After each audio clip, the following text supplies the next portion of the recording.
আমি ফলতার ভূমিপুত্র। আমি চাইব ফলতা শান্তিতে থাকুক, সুস্থ থাকুক, ভালো থাকুক এবং ফলতায় আরও বেশি বেশি উন্নয়ন হোক।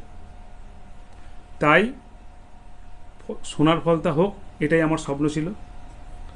তাই আমাদের সম্মানীয় মুখ্যমন্ত্রী ফলতা উন্নয়নের জন্য স্পেশাল প্যাকেজ দিচ্ছে। সেই জন্য আমি আগামী 21শে মে যে রিপল আছে, সেই রিপলের কন্টেস্ট থেকে আমি নিজেকে দূরে সরিয়ে নিলাম।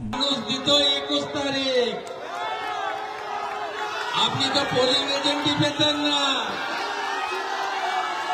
আপনাকে যিনি গাছে তুলেছিলেন মাননীয় ভাইপো,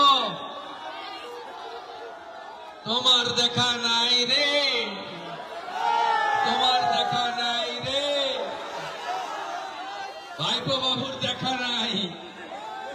তাই পুষ্পা বলেছিল ঝুঁকে জ্ঞানী, পুষ্পা আজকে বলছে আমি পগার পার, আমি নির্বাচনে লড়ছি না।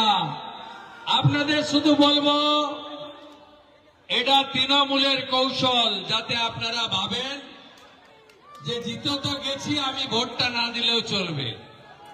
10 বছর পরে ভোট দেওয়ার স্বাদ পেয়েছেন।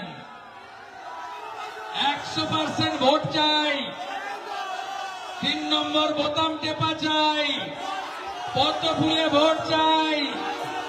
মুখ্যমন্ত্রী আসবে 24-এর পরে।